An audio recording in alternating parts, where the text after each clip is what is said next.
This is 93 Million with Doug Andrew.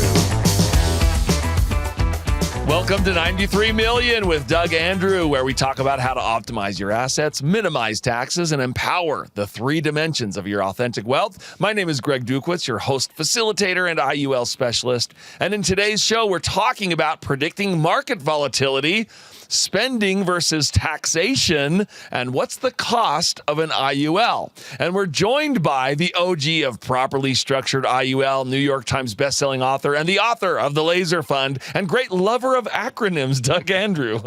It's great to be here again, as always. Good to have you, Doug. Co-author of The Laser Fund, IUL tactician, and a man who doesn't attend masterminds. Masterminds attend him, Emran Andrew. Thanks, Greg. Thank you. Good to have you, Emran. Also co-author of The Laser Fund, the IUL Einstein, and the top IUL specialist in the world, Aaron Andrew. Thanks for giving that to me. Wow. Hey, you gotta pick and that. choose. You gotta pick and choose. Welcome, Aaron. And our featured host for today, an experienced financial planner and someone who puts the fun in finance, Sid Groudage. Welcome, Sid. Thank you so much for having me. Excited to be here. Yeah, it's good to have you. Woo. Welcome. Okay. We're excited to have Sid, have our group here. Let's just jump into our topics for today. Predicting market volatility. If only it were that easy. According to ChatGPT, here's a list of all the market drops of 10% or more since 1980, with the size of the drop represented by the height of the marker. That's a lot of market volatility. If you do the math, it's 20 different events since 1980, which averages to a market drop every 2 years. And when adding in long recovery times and the loss-gain relationship that we've talked about on this on other shows, it's no wonder people want to avoid market downturns. But how easy is that? According to Morgan Stanley, those who time the market may actually underperform the simple buy and hold strategy because they miss out on a few days of good market gains. For instance, investors who missed the best 45 days of the recent 34-year period from 1990 to 2024, just 45 days of a 34-year period had returns of 3.6% versus the S&P 500 benchmark of 10.7%. Wow. And those who missed the best 90 days actually suffered an annualized loss. They averaged a negative return. Wow. Doug, loaded question here, but do you think that timing the stock market is a good idea? No. Especially... he said no. It's my turn now. Especially for retirees, okay? They've got their nest egg in the market and yet to be taxed IRAs or 401ks. And unfortunately... this is very, very close to what Dalbar, who studies investor behavior, has reported for years. They went back in any 20-year period since the Great Depression and came very close to that. That said 10.7 since 1980 is the average if you bought and held, which I think Warren Buffett says, buy and hold. Yeah. Don't try to time the market. And he's pretty smart, okay? But those who try to time the market... And we'll get into maybe the emotion behind that here in just a moment. But you see the market go down, down, down, and people, they see their nest egg go from $1 million like in 2008 down to 800,000, 700,000, 600, and then they go enough already, and then they sell low. Yeah. And then they wait, and they buy high. So Dalbar says there's a difference between investment return. They said if you bought and held any 20-year period since the Great Depression, you would average 9.14% before tax. We'll talk about that maybe later in this podcast. That's right. So 9.14, this took from 1980, and it was 10.07. But it said if you try to time the market, it's only 3.6. Dalbar, on the one that went back to the Great Depression, said 3.49. Yeah. And that's what precipitated the 4% rule in the financial services industry, because people try to time the market. They're only going to average 3.5%. And so they tell you to only pull out 4% because they don't want to be sued for somebody outliving their money. Okay. And so the problem is if you try to time the market, you're not going to usually come out better than just buying and holding. And Cresmont is another research company that basically said, if you take a 50-year period, and I think they took from 2010, which is the end of the Great Recession, so to speak, back to 1960, that 50-year period, if you just eliminated 100% of the loss years. And you'll probably agree with me, Sid, in any 10-year period, there's usually 7 gain years compared to 3 loss years. 30% of the years are down. Okay. Except the Great Recession, 2000 2010, there were 5 loss years. Okay? That's right. Yeah. And so if you just eliminate the loss years, you don't make anything, but you don't lose. You would only need to capture 25% of the up years to outperform the market, the S&P 500. It's an amazing stat. Well, actually caught. Yeah, if you really caught that, That's right? crazy. You Yeah, that's actually amazing. catch that. Yeah, right. We'll maybe talk about that in the next segment. That's what indexing does. Yeah. You don't make anything when the market goes down, but you don't lose. Yeah. Yeah. So anyway, That's pretty amazing. yeah. Emron, Doug talked about an emotional component. Do you agree with that, or what are your thoughts? Yeah, I mean, you look at it in high emotion. When you're in a high emotional state, that usually typically trumps logic. And I think that's what you normally see. Right. I mean, and when that high emotion is there, it's part of your well-being, and you've got to get yourself back into a good state. And so making those decisions, but the problem is making those decisions is usually not the best decision for you financially long-term. Right. Right. And so you're constantly reacting emotionally. I've seen this all the time. People, markets crashing, they're panicking. Markets going up and they're panicking like, oh, I got to get more. Got to, they're always Yeah, because it goes the other way too, right? When the market's Yeah. going up, that's when people go, oh, Throw now more, I throw need in, to get throw in in, when the throw market's in. at all these They highs. say they're going to buy when it's low, Right. but they panic and they're like, "It's gonna." Hey, I waited Yeah. too long. Down. I waited too long. It's going. And Yeah. it's just. Yeah, that high emotion in with money is usually one of the greatest. Yeah.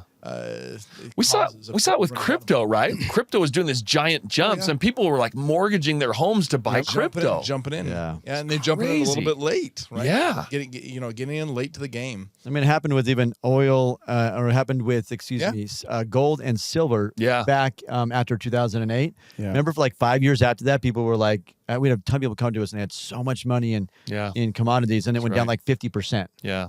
The right. silver did. Yeah. Aaron, how does indexing relate to this conversation? Doug touched on it. What is indexing in an IUL, and how does it relate to all Okay, this? so with Index Universal Life for IUL, the cool thing about indexing is it's the way we earn interest inside of an Index Universal Life policy. So a couple of things I want you to remember is zero's the hero, so we can't lose when the market goes down. Emotional equalizer, Yeah. Indexing. right? Well, 2008, our Takes the clients, emotion out of it. yeah, our clients weren't panicking in 2008. They're like, That's like right. Doug says a lot of times, go. They wanted to go down more because Yeah. we know we're going to get the rebound. That's Yeah. right. So zero's the hero. You don't have to worry. Okay. And this is on a 1-year basis typically. So like from 1 year to 1 year, like from January to January or June to June, the market goes up. You can make up to a certain amount, like up to a cap. And you got to read chapter 6 of the book. Someone hold up the book. But the Laser Fund book there that Doug's got, chapter 6 of the book talks about indexing in a lot of detail. But basically, the insurance company is saying, hey, we're going to guarantee your principal. The market goes up. We can make up to 10, 15, 20%, depending on which index strategy we use. But you have guarantees, and those gains are locked in. So zero's the hero, locked in gains. So if we make 10% this year, that gain is locked in, and we can't lose it the next year. Right. So we make 10%, then another 10. Next year, the market crashes. We don't lose those gains we got the previous years. Yeah. So gains are locked in annually. Zero's the hero, and annual reset. Oh, So- the biggest piece. Yes. People don't get that reset Yes. component. That reset. And that reset when there are component down years. is like the most financially transformative feature. Well, because Yeah. I think that, like in the market, you lose and they have to wait for it to recover for years. Right. In this, we got zero in the bad year. Market goes down 40%. We get zero. And then we reset on that Yeah. date. Whatever the market is, we reset and we're going to get gains from there forward for the next year. Because your greatest So- opportunity in the market is on those rebounds. Yes. Everybody else is just trying to get their money back. Yeah, we've seen that. Rebounds are your greatest opportunity to make it. And talking about emotion, that provides kind of peace of mind when you have that kind of guaranteed zero, right? And there's so many different strategies. So I'm just talking about one or two. There's Right. some that are uncapped. There's some that are 5-year, that are 2-year, some that have like high participation rates. That's where, you got to learn about them. But there's so many different strategies there Well, you can and look I at. pointed this out to it's fun when you point this out to clients and then all of a sudden that light bulb goes on, and they just like the light comes back in their eyes. They're like, they're like, this is great. Right. Don't have to worry. Financial security is still within my grasp. Right. I mean, I've had clients with millions of dollars or not million. I mean, whatever they are, and it gives them so much hope. It gives them so much hope because they finally have a strategy that they can rely on. And tax-free. Yeah. I keep a ratchet wrench under my knee hole at my desk. So if they don't get lock in and reset, I pull out a ratchet wrench. Yeah. So you know how a regular wrench, if I left that wrench on and I tightened a bolt and then I come back, I'm losing the money I made last year. Yeah. Lock in and reset is a ratchet wrench. So I progress and then I reset. Click, click, click, click, click. I don't undo the progress I made great with my analogy. money. And then I reset, and the next year I progress. Yes. And you reset with much more leverage, much better position. Yeah, because it doesn't matter how much that ratchet goes backwards. It's just click, click, click. Yeah, you don't lose. Sid, as going back to the original question, and as our resident expert on all things finances today, what are your thoughts about timing the market? Well, I agree with Doug. Don't do it. It's a bad idea. When I work with clients, I usually see two reasons for people to try and time the market. One, as you mentioned, they think they can outperform the market. Right. They don't do it very well. A lot of times they just get it wrong. The market moves too fast. It goes down too fast. It goes up too fast. Right. You miss the lows. You end up buying high and selling low. And you end up not getting the doing the exact opposite of what you think you're going to do. And then the second thing is emotions. Fear is the other driver that I see a lot in clients where they've saved all this money and then they go, oh, look what the market's doing. We have to get out. Yeah. Yeah. And and then that's usually where they miss the upswing. The upswings. And so that's why I just think it's so important to have a plan, know your plan. Yeah.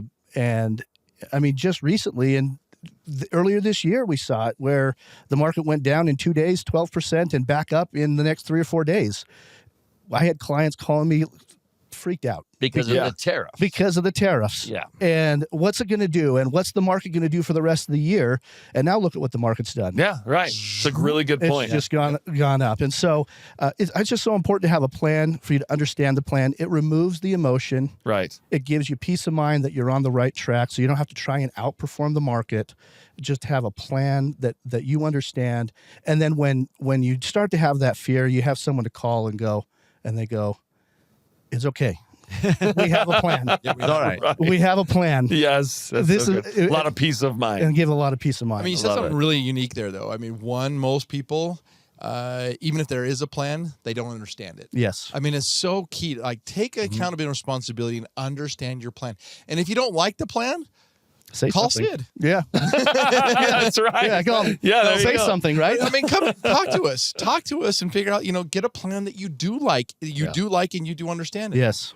And then once you like and understand it, stick to it. Yes. Stick to it. I have got to say one more thing. Please. Go. Yeah, absolutely. If you remember when we wrote the book Millionaire by 30 and it became a bestseller, and we're back in New York and they let us go over across the river, the Hudson River into New Jersey, where the CNBC was.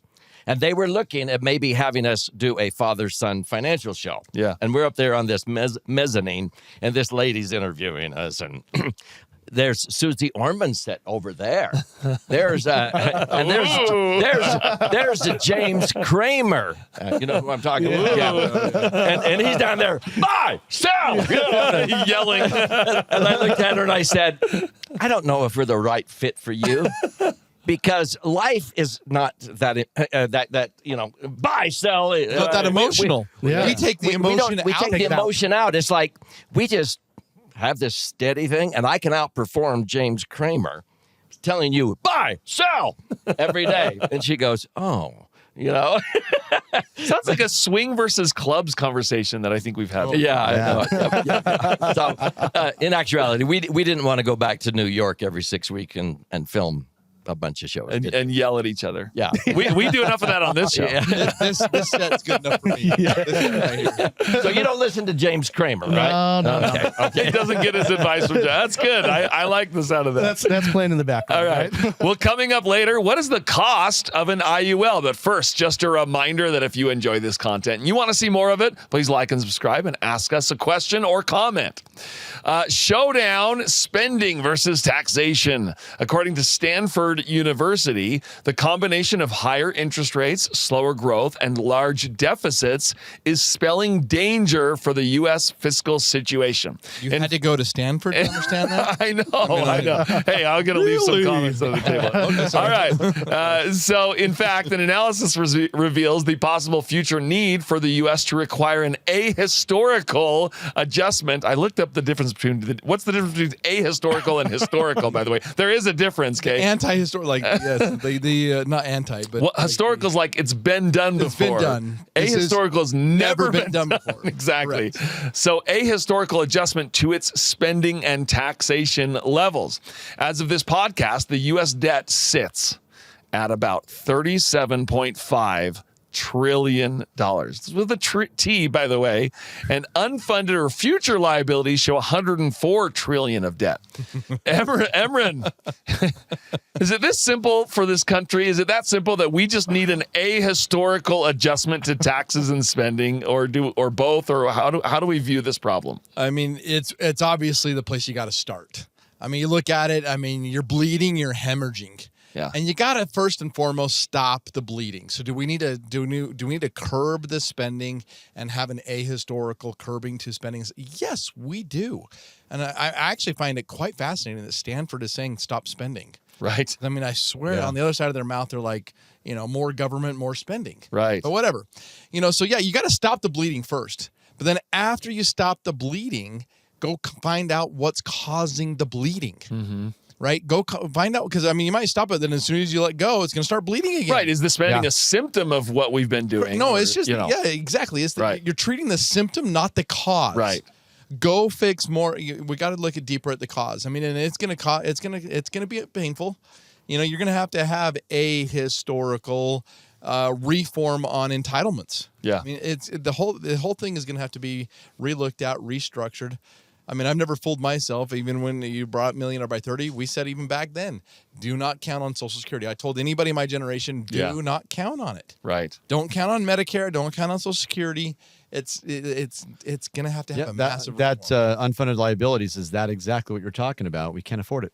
Yeah, absolutely. Right? It's not going to happen.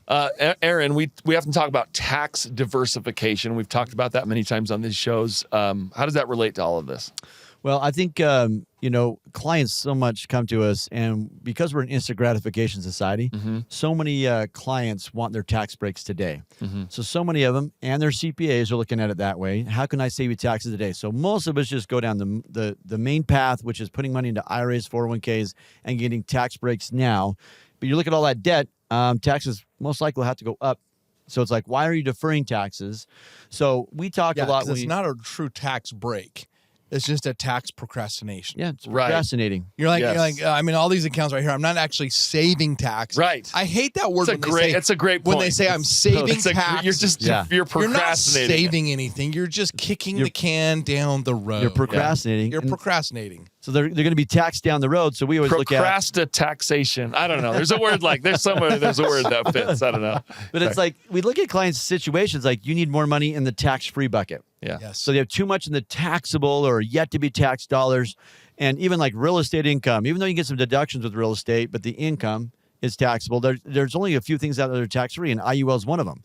So Roth IRAs, which are limited on how much you can put in, muni bonds, which aren't that great, and then life insurance. Life insurance can be structured to hold as much as you want. It's pretty cool. So we have clients that have high net worths putting a lot of money in these, or people that are putting in $500 to $1,000 a month. It's for everybody. But it's really important to look at that whole thing. Should all your money be here? No. This is why I have somebody like Sid. I meet with a lot of my clients and have them meet with Sid. Yeah. So he can focus on the other side. He can focus on the other financial plan and the other piece of the puzzle where we focus on the IUL, the tax-free aspect of it for clients. And it works out great. So I love helping them. Math doesn't lie. It's about finding the right balance. How much? Right? If you run the math, you can see it's good to have money over here. Yeah. And then it's good to have money. And every situation is where is the unique balance in everybody's situation? That's what's so great, like you said, about working with Sid, is working with him, we're able to find that right balance for clients. Which the funny thing is that right balance tax-wise is probably more impactful financially than everybody trying to do like this diversification into different investments. Tax diversification ends up on your bottom line. Right. Probably, Nobody giving talks you about more that. money back in your bottom right. pocket than saying, "Oh, I want 35,000 different stocks or bonds or mutual funds." Yeah, and then they ignore the tax conversation. Sid, what are your thoughts? No, I agree 100%. They, in any good financial plan, there has to be a tax diversification strategy. There's the money where you're taxed now, you've got your tax me later money, and you've got your tax me never again money, the tax-free money that Aaron was talking about.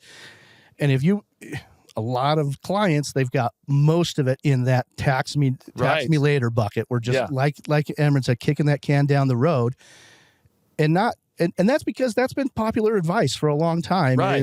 Is let's get the money in the 401ks, the IRAs. And that's for some people, that's not a bad idea. Right. But for a lot of people, we need to make sure that we are diversifying our tax strategy in there. And sometimes that means moving it from one category to another in order to do that. And so again, like I said before, it's so important to have a plan that you understand so that okay, at this point, look, all of my money is going to get taxed later on. And if I ask any of my clients, they're going to tell me, I think taxes are going up. Yeah. That's amazing, right? Yep. So if most of your clients think taxes are going to go up, but most of your clients are probably in tax-deferred strategy. Exactly. And they're just waiting to be taxed somewhere down the road. That's amazing. And so we can take control of our tax situation today. Yeah. And not just leave it to chance to whatever the new tax code is somewhere down the road. Right? Yeah. Great.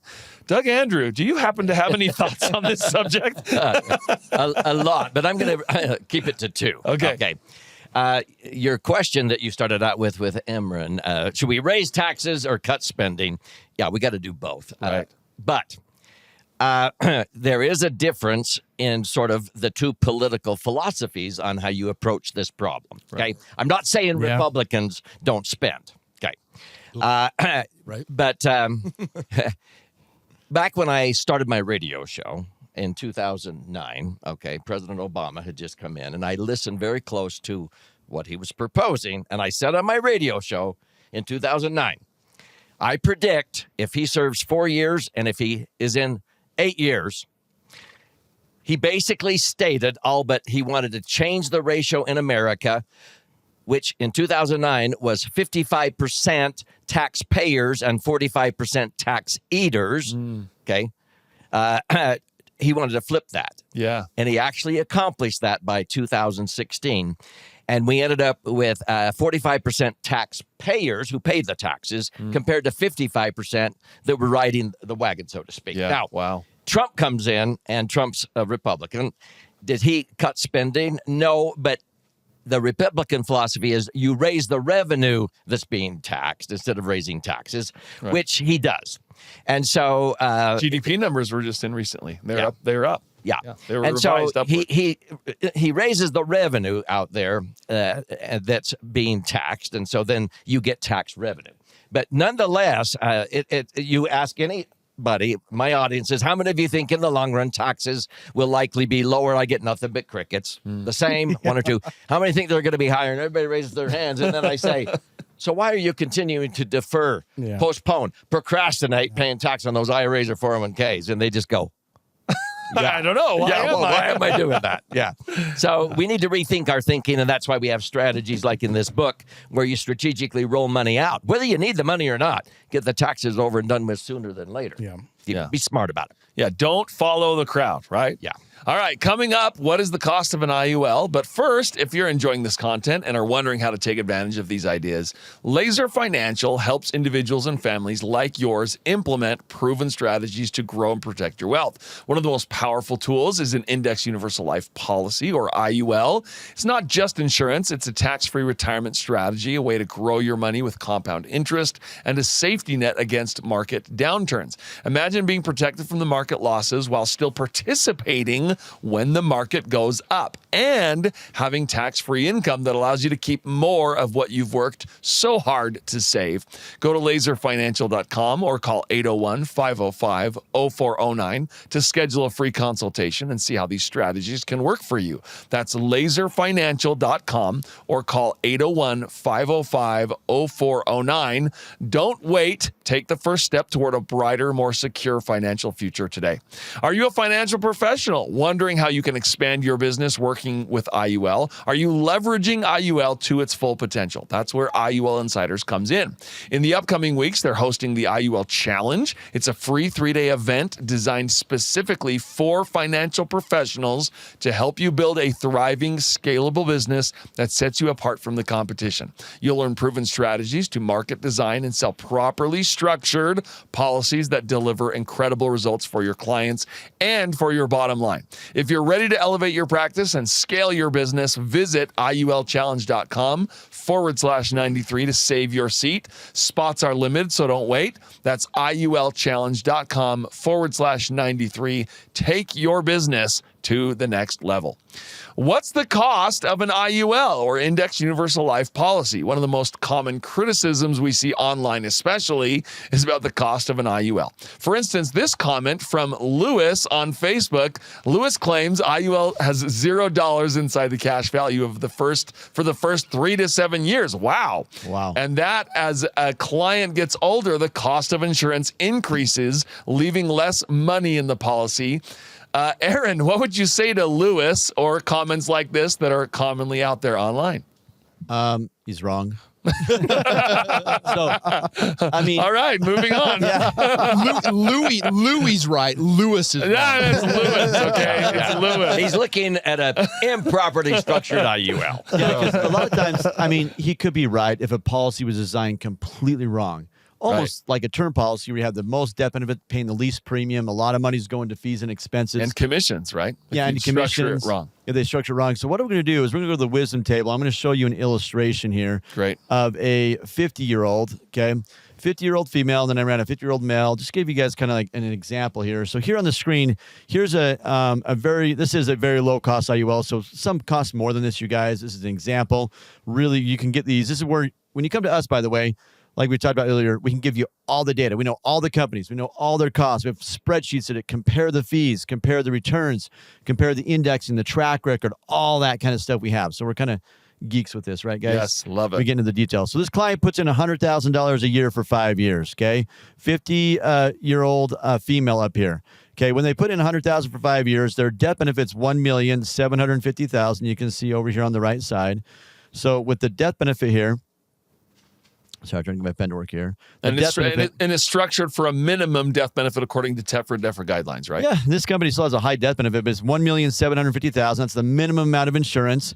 So as you put in $100,000, you can see at the end of the year we have 97. Now this chart I wish showed the interest. We're earning 6.33. So we have this fee of $3,000, that fee of $3,000, this fee of $1,000. Okay, this surrender charge is only if we cancel. That's not a fee.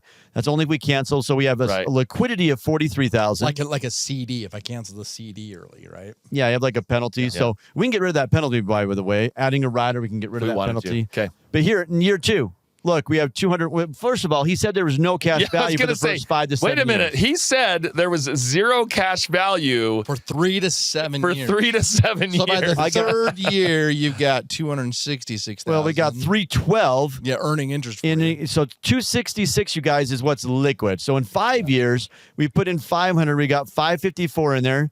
We have $517 liquid. We can borrow up to 90% of that if we need to. Tax-free, like we teach, okay?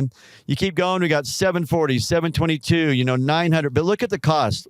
So this fee goes away when you get done funding it. Mm-hmm. This fee chops down to 700. This fee kind of rotates a little bit based upon your age. Right there, we drop the insurance because we can to drop the cost.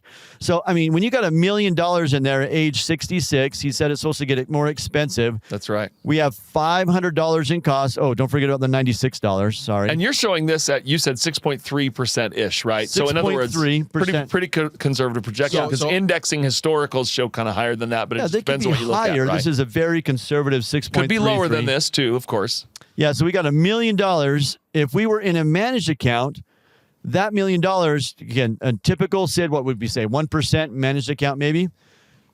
Probably that, maybe a little lower, but right around there. Let's say 1%. So 1% would be about $10,000 in charges, where the insurance is costing us $553. And I wish this showed the interest, but we're earning 6% on $1 million. Just call it $60,000.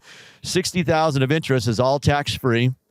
Okay, we don't pay any taxes on that. and the Well, you fees can were see that. $500 It goes bucks. from $1,057,000 up to $1,023,000. That's about 60. That's 60. That's over $60,000 right there. Yeah, because 6.33 on $1,057,000. Yeah. So, I mean, you guys look at the cost. Go down to the next page. Cost goes up a little bit. I mean, age 90 is at $10,000. It's not a big deal. You got $4.5 million. But it's also But because yeah. the risk quarter is higher because because the money's growing so well, right? Well, you have 4.5 times as much money. 4.5 Yeah. times as much money. But Right. I mean, you tell me I got a $4.5 million account and it's only costing me $10,000. yeah. I mean, Really good, actually. 1% managed. yes, please. Yes, please. 1% would be please. 45 grand Yeah, plus the taxes Thank on you. the gains. That's a great point. So you look at this, it's just very low cost. If we glance at another one for fun, like here's another one just for, one thing I need to mention, let's go back to that one. There's also, we can talk about, and we talked about this in other episodes, the IRR or internal rate of return. Oh, yeah. Okay, I don't have time to get into it too much, but we like to go out 20 to 30 years. So we look at it in 20 years, our net return is 5.65. Do the math for me. 6.33, that's like what? What's that difference there? 0.7 or so? 0.7. So 0.7% is our average cost over 20 years. Because yes, insurance is a little more complex because the fees were more in the beginning, less later on. So over 20 years, our average cost was 0.7. And this is our net return average every year tax-free when our gross was 6.33. We go out 30 years, we're looking at an IRR of 5.87. That's under a 0.5% cost. So we grossed 6.33, we netted 5.87, and again, the death benefit IRR is even better. But this is what our tax-free net cost. So again, under 0.5% was our average cost over 30 years, you guys. But what if I don't get 6.33? What if I get 8? Yeah, then our net is 7.5. What if I It get looks 10? better. If you get Oh. 10, 9.5. So this is a very conservative example. Let's look at a current statement. Oh, well, let's go back to that. Here's a Mel. So here is So a it is Mel. a different company. Yeah, different companies showing a different example. We can show lots of these. So right here on this one, you can see a little bit more in charges. But the companies, when we do these, they show exactly what you pay, what is taken out, what is added in interest in this one, what you take out if you're taking tax-free loans, what your values are. So this has a little bit more cost. Instead of having 540 in 5 years, we got 523, a little bit more cost on this one. But then after 10 years, this fee goes away, this one goes away. You go to the next page and look at the cost. This is years 11 through 20. Yeah, they're just Wow. nothing. Look at those costs. And this is our interest, and this is our bonus that we get. So by year 20, at age 70, our fees are $700 plus 120. Our interest is $75,000 tax-free. And we talked earlier in this episode, is that gain locked in? Yeah. That gain is locked in. $2,000 of a bonus. Your Our bonus alone that's guaranteed is covering the cost and some. Wow. Yes. Tax-free. So once again, Yes. this one over 30 years had a cost about 0.76, where the other one was about 0.5%, but like really, really low. But let's look at a real statement. Here's a client that is in her 80s now. She's, I think, 80 years old. She started this at age 63 in 2008. So hers, we haven't dropped the death benefit, which we could to lower costs. This is only a quarterly statement. This is from a year ago. But you can see your death benefit's 3.3. Cash value is 2.7. This is just the quarterly interest, and there's the quarterly fees. Wow. So for that much insurance, quarterly cost was $3,000. Quarterly interest was $95,000. Okay, 2.7 million if she passes away. We leave behind 3.3. So the simple way to look at this is: would you be willing to pay $3,000 to make $95,000 tax free? Yeah. Right. Yeah, and our Oh, average. Boom. Let's go. But that's not what Lewis said or Louis. Oh well. And this Every- client, yeah. average almost 7%. They could have been more, a little more aggressive and averaged 12%, which they were in their 5 year. They've been more conservative though, so 6.89 is great, tax free. Yeah. And so there's And this is an actual statement, yep, Real results. and Yeah. this is an Real actual not just hypotheticals on that one. Yeah, and this is an actual in-force illustration of the same client. We can be taking out $227,000 tax-free right now from age 81 Wow. to age 100. We could take out all this money tax-free. But yeah, this one here, let's look at our fees projected out. Here's our fees projected out. 9 if we keep the death benefit higher, but if we bring down the death benefit, the fees are about $3,000.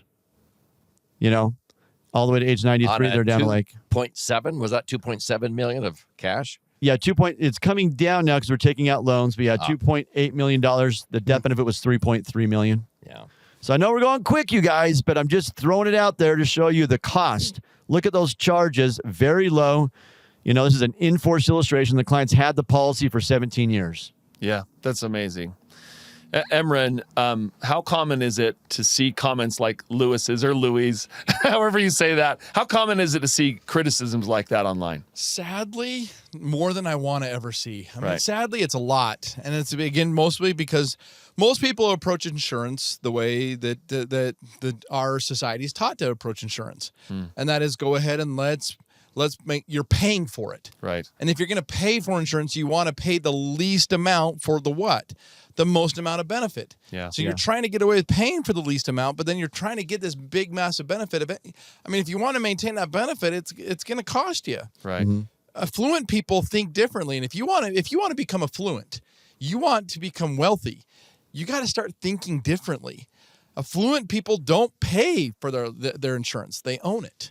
They own that death benefit, and so you get into that ownership side of things, and that's how Aaron just built that. Aaron built that to where it's like, yeah, my money is the insurance. My money is that policy. It grows and it has. That's why the fees were low and nothing. Yeah, because I'm owning the policy. I'm not paying for it. Paul Atkins owns 54 Different policies. policies. Different policies. Right? Who's he? He's the head of the SEC. Yeah. Yeah. That's a little bit telling. Yeah. Sid, how important is it to consider costs when making any kind of financial decisions? Well, I think that illustration really showed how important it is to understand what the costs really are. Yeah. In any investment. I mean, Yeah. some investments can be very complex, and it's hard to figure out what the costs are. Yes. And so it's important to ask those questions. What are the costs, and understand what they are. Whole life. Oh, sorry. Did I say something? and it's not just there, if you're investing in the market, mutual funds have a lot of different fees that a lot of people don't take into account, and Aaron mentioned advisor fees or management fees or all of those kind of things. And there's nothing wrong with a fee as long as you understand. They're okay to be there. As long as you understand what the fee is doing for you, and what the investment is. It's not necessarily a bad thing. Right. Yeah. As long as you understand, and I like to think of more of a cost. What's the cost? What's the benefit you're getting from the cost? Right. And so you can look at it that way rather than saying, "Hey, this is just loaded with fees." Well, what does that get you? What is that getting you? Is it getting you peace of mind? Is it getting you the diversification you want? Is it getting you the tax diversification? Is it accomplishing your goals? Is it accomplishing the plan that you put together? Yes. And then that's fine. And in some cases, it's like, well, how do all of these fees work together as well? Like all of the investments work together to accomplish your goals. Yeah. Doug, you've talked about that. Don't just look at the cost. What does that cost get you going forward? Wrap us up on this topic, Doug. Let me summarize. So many times when people would start looking at the column, what does this cost? And I'd say, I think that's the wrong question. What is it making you? Yeah, right. And so I just want to highlight again, based upon what Aaron put up on the wisdom table. Okay. You saw somebody max funding an IUL with $100,000 a year for 5 years. At the end of 5 years, he's got $500,000 of basis that he's invested in there. And he had broken even, okay? So what's this zero stuff? That's on an IUL that was not structured right. Yeah. Then that cash value grew, and when it grew to $1 million in a few years, the death benefit, you were able to reduce it down. So he has $1 million of cash value. The death benefit was $1.2 million. Why are the costs going down? It's because the insurance company only has a net amount at risk of $200,000 at that snapshot in time. So it's way less than the original death benefit, which was a couple of million or something? 1.75. 1.75. So this is how insurance can actually get cheaper as you get older. And people go, what? I've never seen a policy that gets cheaper as you get older. It's because the way we structure it is what Emran's talking about. We wealthy people own the death benefit. Their money is the death benefit. And that's so, why it's tax free. And you want it that way because it's tax free. Because your cash is growing to equal and then exceed the death benefit unless you started taking out income. So it's amazing when you do it the right way, because all you're doing is owning the death benefit under Section 101A, which means you're converting your money to tax free. And it's been that way for 120 years in the Internal Revenue Code. Yeah. It's an incredible miracle. And it's too bad too many people misunderstand it because of the loose cannons out there that don't know how to structure it the right way that we talk about here. Great points from all of you. All right. Well, just a reminder that if you're enjoying this content and you want to see more of it, please like and subscribe and ask us a question or comment. We may use it in one of our next shows, for good or for bad, right?